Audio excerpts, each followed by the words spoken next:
Hey guys, it's Brad with Garden Evolution, and today we are going to talk about coneflower care. Right here we have Supreme Cantaloupe, and I just purchased this one. And a number one problem I have with getting plants established is I'm either getting them off of the clearance rack or they're just not really, they don't look the best in cans sometimes. So this one is a notorious one for always looking bad at the nurseries. So what I'm doing is I'm actually going to be cutting off almost all of the plant. And I say almost all because we want to leave some green for the plant to develop with still. So I'm taking off any old blooms. And then I'm also going to be going in and cutting off some bad leaves that might be there. These are spent blooms, but still have good color on them that you might think about leaving, but I'm going to be cutting those off down to the next set of leaves. Now, if your plant is perfectly fine, and we'll show you a good one here shortly, by what I mean by that, is you'll still go ahead and cut off good blooms like this one, and this is still going to help the plant further establish in the ground or wherever you plant it. And what I mean by that is we really want the plant to put its energy into developing roots and new foliar growth at the base, whereas the flowers are taking a lot of energy from the plant to keep going, whether they are bent over like this or perfectly good and where they want to develop seeds for the end of the season, which is a plant's main thing to do. So go ahead and just give this plant a good cleanup. You'll want to remove good and bad blooms and bring it down as far as you can to healthy growth, healthy leaves, healthy stems, because the plant is still photosynthesizing through these areas.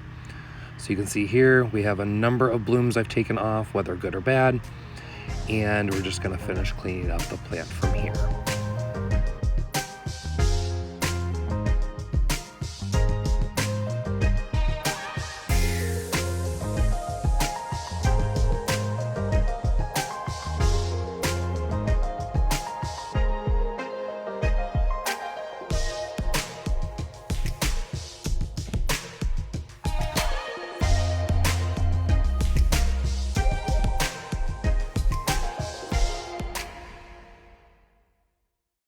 So you can see here, I did leave some not so great leaves, but I also left a couple blooms because I feel like the plant has enough here to really go on and develop in the ground. Now I will say, I tell everybody, enjoy the blooms for about a week after you've purchased the plant and then chop them off. So I will enjoy these for a little bit and then I will follow through and chop them off. You can see there is some new growth down at the base, which is very, very important, and that is what we're after. Aren't those blooms just beautiful? Some more developing growth at the base, but peat moss seems to be a big contributor to a lot of the coneflowers that are out these days, and we will be knocking some of this off, but you can see this beautiful white roots, which means the plant is healthy and actively growing. Here's another one that I purchased that does look a lot better. See some tattered leaves, but there is good growth at the base. And we will be removing the spent blooms and a number of other blooms on it as well, because we want the plant to fully establish in the ground.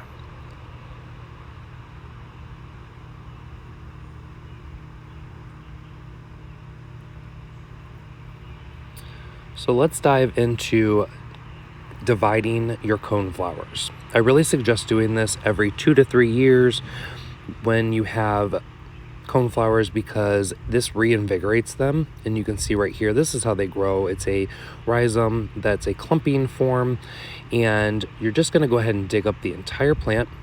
And you can separate these in ground just by, cutting them in half and removing them, but I like to dig them up and pull them apart.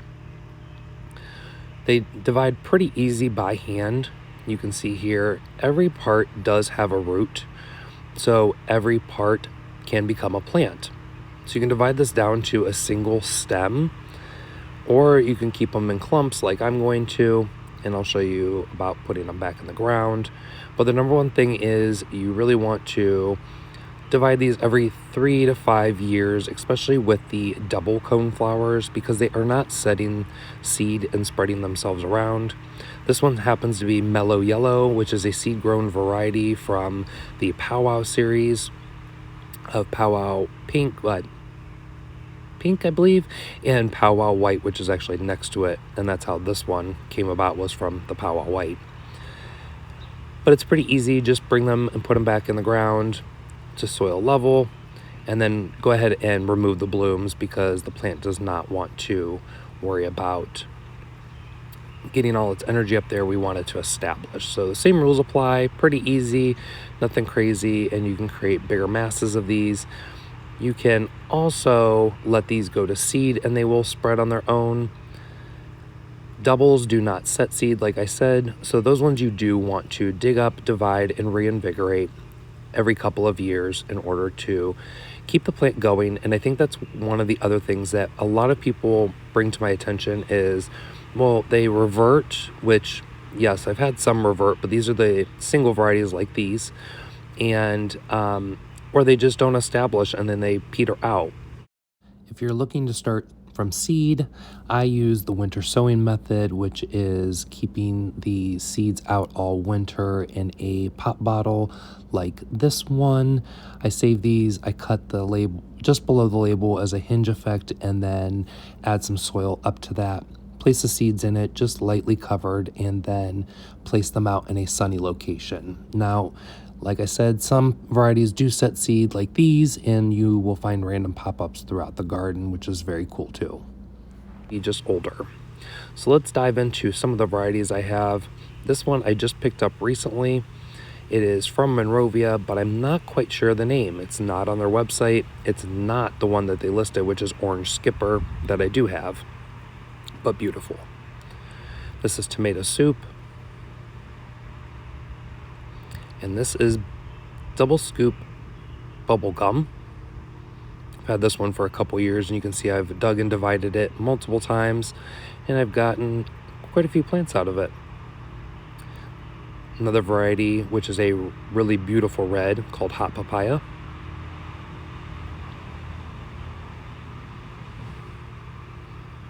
This was a seed that decided to pop up in the ground and has really long petals, which I really like, so I'm looking to find out what variety it might be. This would be our straight species, Purpurea, Echinacea purpurea. I believe this might be Magnus. It's been a little while, so I'm not sure. This is an odd form called Double Decker,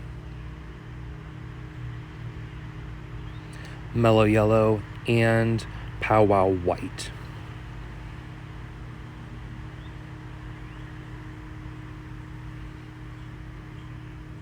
This is Orange Skipper, Firebird,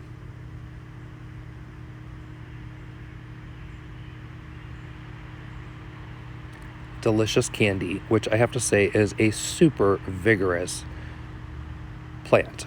It really takes off once established and clumps up very well. These were just 2 plants that I got just 2 years ago. This is a new variety from Proven Winners called The Price is White. It'll have a larger cone in the center. This is Salsa Red on the right, and Tres Amigos that you're seeing now. Another Sombrero series, which is Adobe Orange. And another Sombrero series, which is a fantastic one, is called Baja Burgundy. And if I remember correctly, this one just received an award from, I believe it's AAS award. Double Scoop Orangeberry. The Double Scoop series is really one of my favorites, and so is the Sombrero series, as they've gotten really good clumping habits. To the left is Double Scoop Cranberry, Milkshake, and then if you can kind of see it to the left next to the Agastache is Green Twister. Rainbow Marsala, Raspberry Truffles,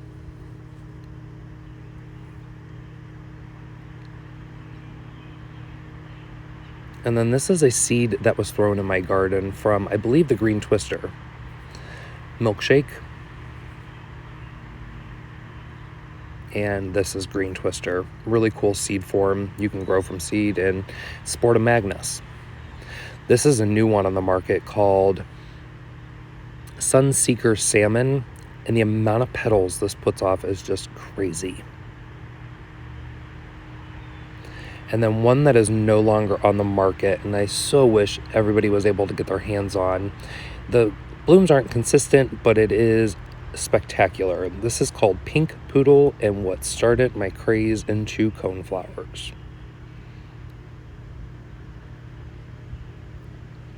We have Cleopatra, Caramia, which very big heads and has a tendency to fall over, which is okay. Satin Nights, Orange Passion, and I believe this is Merlot. I have to double check. This is a new one, Double Scoop Lemon Cream, and then Yellow Rainbow Marsala, and then this one is Sombrero Hot Coral, which is supposed to have a white and pink underside. This is Sandy Yellow from the Sombrero series, and a new one called Fiery Meadow Mama. I also want to talk to you guys about some great pairings to plant with them, such as Agastache. This is Blue Fortune. Artemisia are really good to calm down reds. I also love using salvia, perennial and annual. These are perennial sunflowers, Heliopsis. Grasses always make phenomenal pairings, such as Russian sage as well. And then blending the colors together of coneflowers is always a favorite. These are Stokes asters, black and blue salvia, and Nicotiana lime green. Some grasses, Millennium allium, always good. Coreopsis are blooming at the same time as them. You can also put in some verbenas. Blazing Star, Liatris, and Crocosmias. Again, Hysops, Persicaria are also phenomenal. Cosmos, and even some brown carex are really cool. And purple fountain grass, yarrow, ornamental oreganos, and Nephofia really stand out against them as well. And they have the grass-like foliage, so you get a 2-for-1. And lamb's ear are always great companions as well, because they like the same conditions of drier soils and well-drained. So let's talk about some diseases and problems with coneflowers that you might come across. One of them being Aster's yellow, which is being seen here. I thought I was showing you the mite, which I'll talk about here in just a second, but this plant actually had Aster's yellow, starting to develop it, and it was time to remove the plant. So we are going to talk about that. That affects over 300 species of plants and 38 families, including vegetables like carrots and potatoes. It's mostly members of the aster family that are affected, and coneflowers are particularly susceptible. This one was sent over by Yulia over at YDU Garden, and I much appreciate her sending this over for this video. This is a phytoplasma that affects the phylum tissue and is spread by sucking insects, particularly leafhoppers. Symptoms include chlorotic curled foliage and stunted stems, and also bizarre distorted flower parts like you see here. I'll link below the OSU write-up on this. It's a great reference, and it's an easy read with more pictures to help you identify.